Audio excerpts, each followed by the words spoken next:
धान्य देई, ही काळी आई धनधान्य देई. जोडते मनाची नाती आमची माती, आमची माणसं. आमची माती, आमची माणसं, आमची माती, आमची माणसं, आमची माती, आमची माणसं, आमची माती, आमची माणसं.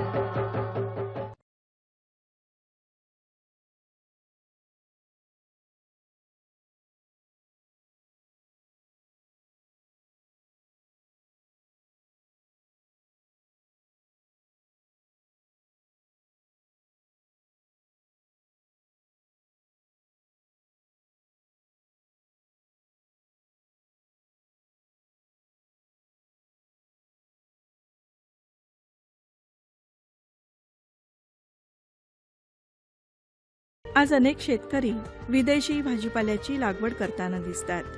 यामध्ये ब्रोकोली, लीक, चायनीज कॅबेज यासारख्या भाज्यांना पंचतारांकित हॉटेलमध्ये वाढती मागणी लक्षात घेता कमी कालावधीमध्ये अधिक पैसा मिळवून देणाऱ्या या विदेशी भाजीपाला पिकांकडे सध्या शेतकऱ्यांचा कल वाढत आहे. कराड तालुक्यातील सातारा जिल्ह्यातील पाडली येथील ऋषिकेश जयसिंग ढाणे यांनी आपल्या अर्धा एकर क्षेत्रामध्ये झुकिनी या विदेशी भाजीपाला पिकाची लागवड केली आहे. त्यासाठी त्यांनी जमिनीची योग्य मशागत केली.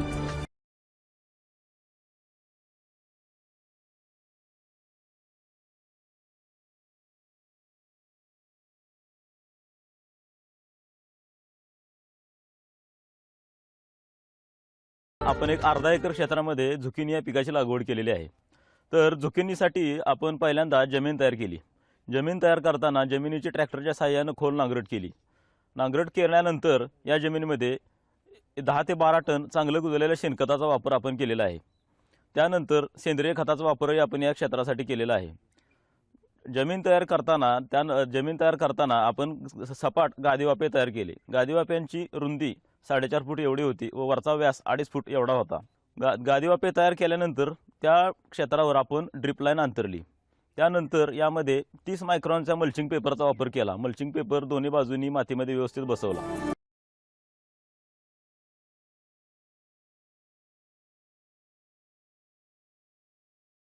झुकिनी हे काकडीवर्गीय पीक आहे.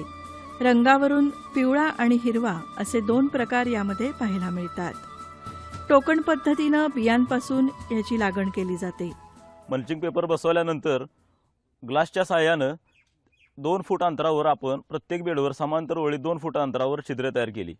त्या छिद्रामध्ये परत एकदा वृंदावन वर्मीग्रो सेंद्रिय खत, त्यानंतर मासळी खत आणि ह्युमिक ॲसिड पावडर यांचा वापर करून ते मिश्रण जमिनीमध्ये भरले.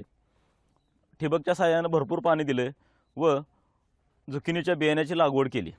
लागवडीसाठी आपण क्लाउज कंपनीच्या सनलाईट व्हरायटीची निवड केली. या व्हरायटीचं वैशिष्ट्य असं की व्हायरसला कमी बळी पडते, तसेच जास्त काळ प्लॉट एकसारख्या उत्पादन देतो.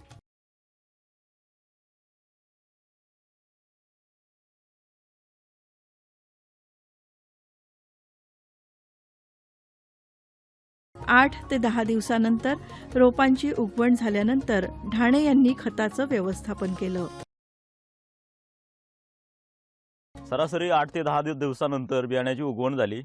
उगवणीनंतर एक 8 ते 10 दिवसानंतर पीक 4 पानावरती असताना आपण पहिल्यांदा खताचा डोस भरला. यामध्ये याकरता आपण RCF 15-15-15 या रासायनिक खताची मात्रा खोडापासून 2 इंच अंतरावर रिंग पद्धतीनं आपण या पिकाला दिली.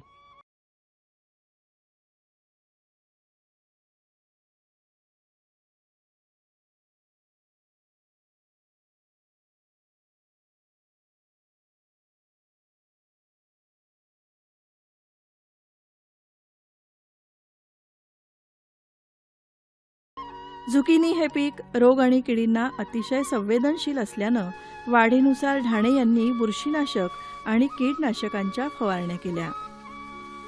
आपण वेळोवेळी ठराविक अंतरावर कीड रोग नियंत्रणासाठी आपण या पिकाला वेगवेगळ्या फवारण्यांचा वापर केला. फवारण्या करताना फवारणीमध्ये आपण पाहतो की थ्रिप्स, माइट्स किंवा फळमाशी मिलीबग इत्यादी किडींचा या पिकावर प्रादुर्भाव दिसून येतो। याकरता आपण वेगवेगळ्या अंतराने वेगवेगळ्या नियोजनासाठी वेगवेगळ्या कीड नियंत्रकांचा, रोग नियंत्रकांचा, वाढ प्रेरकांचा वापर आपण या पिकासाठी करणं गरजेचं आहे। तर सुरुवातीच्या काळामध्ये आपण इमिडाक्लोराप्रिड 70% हे कीटकनाशक, तसेच त्याबरोबर डायथेनियम 45 हे बुरशीनाशक व ऑल क्लिअर हे टॉनिक एकत्र करून फवारणी केली। तसेच दुसऱ्या फवारणीमध्ये आपण क्लोरोपायरिफॉस 50%, त्याच्याबरोबर कॅब्रिओटॉप हे बुरशीनाशक आणि ऑल क्लिअर हे टॉनिक असे तिन्ही औषधांचं मिश्रण करून फवारणी केली। या क्षेत्रामध्ये या पिकाला फळमाशीचा उपद्रव मोठ्या प्रमाणात होतो। फळमाशीमुळे मोठ्या प्रमाणात नुकसान होतं। फळावरती असे डिंकासारखे डाग तयार होतात। अशी फळं मार्केटला विक्रीला चालत नाहीत। त्याकरता फळमाशीचे ट्रॅप बसवलेत। फळमाशीच्या ट्रॅपमध्ये एक फळमाशीचा स्मेल असणारा लूर बसवला आहे। त्या माध्यमातून फळमाशी पिकाकडे, त्या फळाकडे आकर्षित न होता त्या ट्रॅपमध्ये अडकते व चांगल्या पद्धतीने कीड नियंत्रण होतं।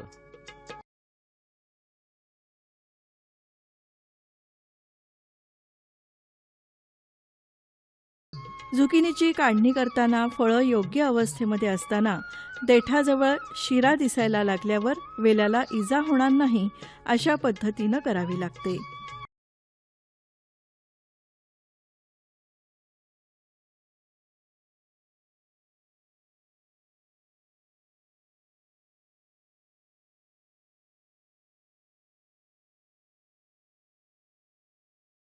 या झुकिनी पिकाची बियाण्याची लागवड केल्यापासून सरासरी 45 ते 50 दिवसामध्ये याचं उत्पादन चांगलं सुरू होतं आणि तिथून व्यवस्थापन चांगलं असेल तर 2 ते 2.5 महिन्यापर्यंत आपण या पिकापासून व्यवस्थित तोडे घेऊ शकतो।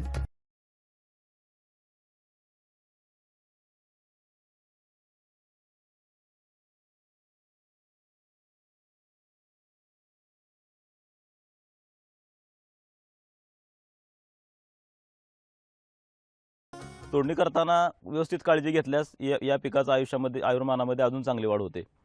फळ व्यवस्थित पिरगळून व्यवस्थित काढलं तरच ते झाड व्यवस्थित राहतं। झाडाला इजा पोचू नये, फळ ओढून वगैरे काढू नये। या पद्धतीने या पिकाची काढणी करणं गरजेचं आहे।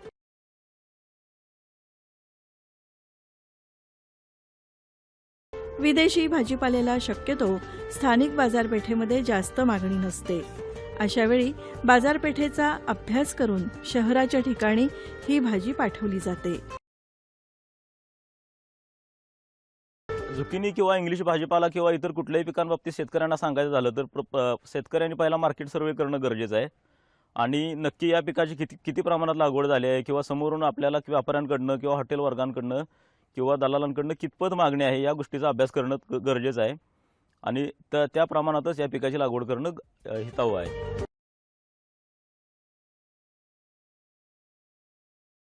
झुकिनी या पिकाचं कीड रोगापासून संरक्षण केलं आणि योग्य मशागत केली तर अगदी कमी कालावधीमध्ये हे पीक भरघोस उत्पादन देऊन जातं।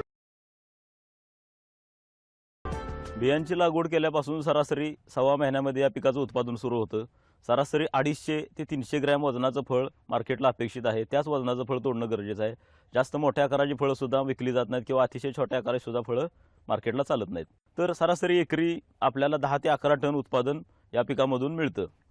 आता आपल्या या प्लॉटमधून अर्धा एकर प्लॉटमधून आपल्याला 4 ते 5 टन उत्पादन अपेक्षित आहे आणि सरासरी दर 30 रुपये ते 40 रुपये या दरम्यान आपल्याला मिळतोय। अगदी कमी कालावधीमध्ये अधिक पैसा मिळवून देणारं असं हे लाख मुलाचं पीक आहे।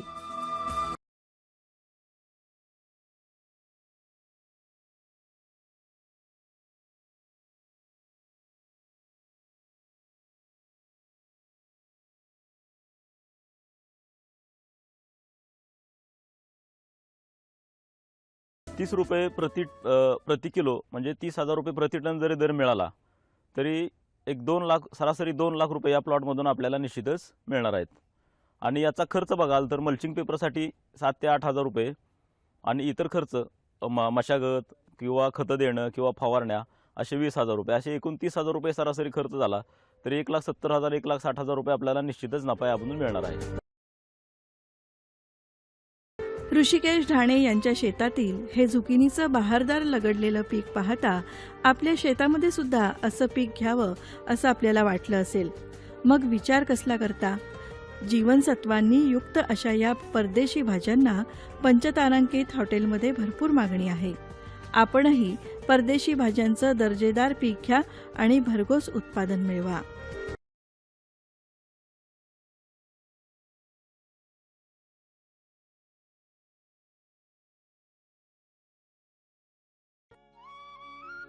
सध्या शेतीतून शाश्वत उत्पन्न घेण्यासाठी बऱ्याच ठिकाणी आंतरपीक पद्धतीचा अवलंब केला जातो. आंतरपीक म्हणजे एकाच लागवड क्षेत्रावर 2 किंवा 2 पेक्षा अधिक पीक एकाच हंगामामध्ये घेणं.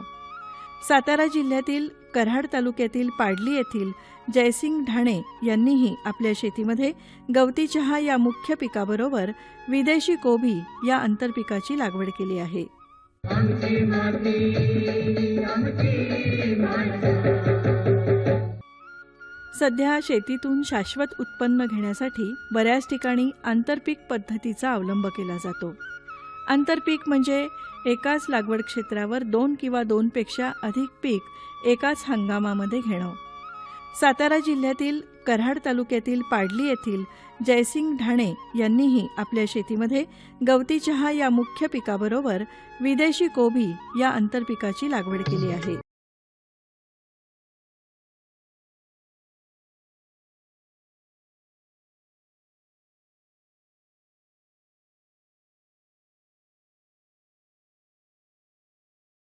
मी जयसिंग तुकाराम ढाणे, मुक्काम पोस्ट पाडळी, तालुका जिल्हा सातारा.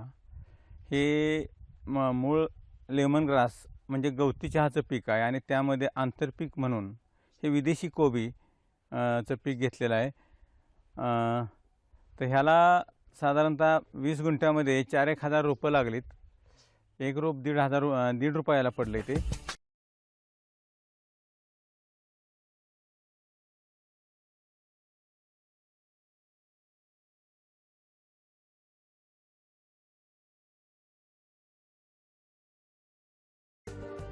त्याच्या आधी हे लावण्याच्या आधी शेत नांगरून रोटावेटरने रोटरलं, त्यात सारे टाकले, त्यामध्ये लेमन ग्रासची लागवड केली साधारणतः 2 फुटावर एक असं साऱ्यावर.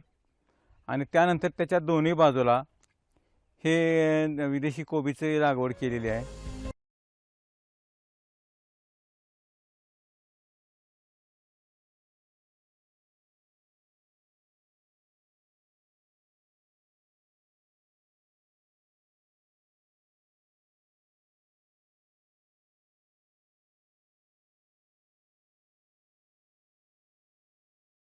आंतरपीक घेताना ते मूळ पिकापेक्षा लवकर तयार होईल याकडे कटाक्षानं लक्ष दिलं जातं. जयसिंग ढाणे यांनी गवती चहासोबत लावलेल्या विदेशी कोबीचं उत्पादन साधारण 1.5-2 महिन्यांमध्ये काढलं जातं.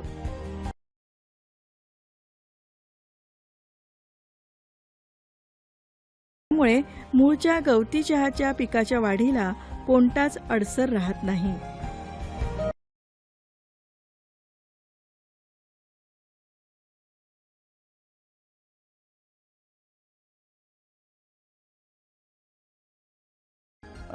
ह्याच्यामध्ये ह्या 20 गुंठ्यामध्ये ह्या आंतरपिकामध्ये आम्हाला एक कोबी साधारण 3-1 किलो निघतो. 10-1 टन उत्पादन यातून निघावं अशी अपेक्षा आहे.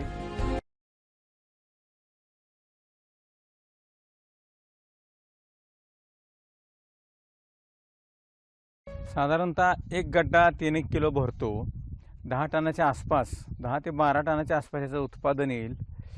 20 रुपये किलोच्या हिशोबानं ह्याला मार्केट पुणे किंवा मुंबईला जातं हे. आणि साधारण 2 लाखाच्या जवळपास 1.5-2 लाखापर्यंत ह्याचं उत्पादन यावं अशी अपेक्षा आहे. कोबीचं पीक काढल्यानंतर गवती चहाची कापणी केली जाते. गवती चहाचं पीक हे साधारण 3 ते 4 वर्षापर्यंत जमिनीत राहतं. गवती चहा लागवडीनंतर साधारण 3 ते 4 महिन्यांनी पहिली कापणी केली जाते. नंतरच्या कापण्या साधारण 2 ते 3 महिन्यांनी फुलोऱ्याच्या आधी केल्या जातात.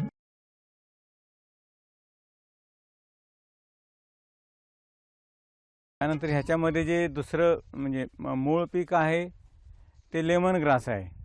ते लेमन ग्रास हे निघाल्यानंतर पुन्हा कापणीला येईल 1-2-3 महिन्यात. आणि हे कोबीज हे सुरू झाल्यावर म्हणजे लागणीनंतर 1.5-1 महिन्यात सुरू होतं आणि साधारण महिनाभर ते टिकतं चालतं. त्यात ते संपून पुन्हा पूर्ण त्याची रोप काढून टाकावं लागेल. पुन्हा गवती चहाची वाढ जोमानं होईल. मग गवती चहा एक वेळ पूर्ण वाढल्यावर पुन्हा त्याची कापणी करून साधारणतः 3 महिन्यानंतर कापणी सुरू होते. आणि मग एका कापणीला 1 टन पाला निघतो. असं 3-3 महिन्यांनी त्याची कापणी होते आणि ते साधारण 1.5-2 वर्ष टिकतं हे पीक. गवती चहा आणि आंतरपीक चायनीज कॅबेज या दोनही पिकांना ढाणे यांनी पाण्याचं नियोजन करताना स्प्रिंकलरचा वापर केलेला आहे. त्यामुळे पाण्याचा काटकसरीनं वापर होतो आणि पाणी जमिनीत साठून राहत नाही.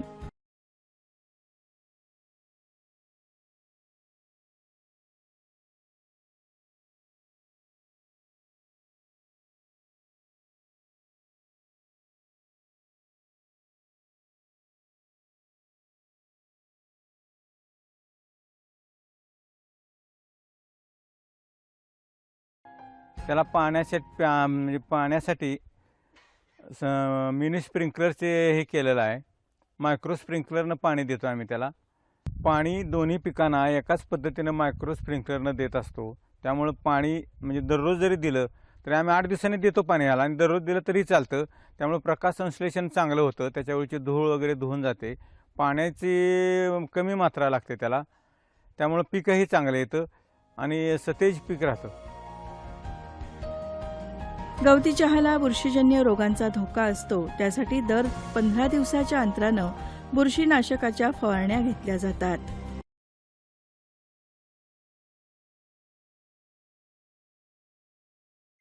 त्याला आम्ही RCFची खतं वापरतो. सेंद्रिय खते वापरतो. आमची घरची शेणखतं वापरलीत. अशा रीतीनं जयसिंग ढाणे यांनी गवती चहाच्या सोबत विदेशी कोबीची लागवड करून शेतीमधून अधिकाधिक उत्पन्न घेतलेलं आहे.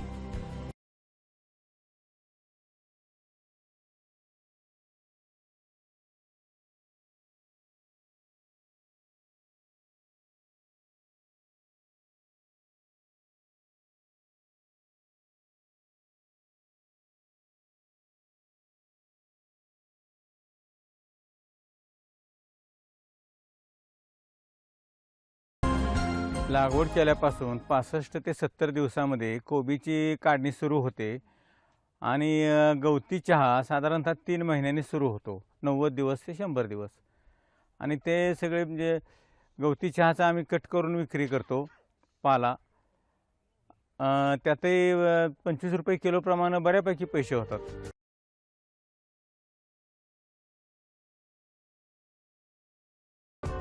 आंतरपीक पद्धत ही सुद्धा फायद्याची असल्यानं आपणही मुख्य पिकासोबत स्पर्धा न करणारं असंच एखादं आंतरपीक घेऊन दुहेरी उत्पादन घेऊ शकता आणि शेतीतून शाश्वत उत्पन्न काढू शकता.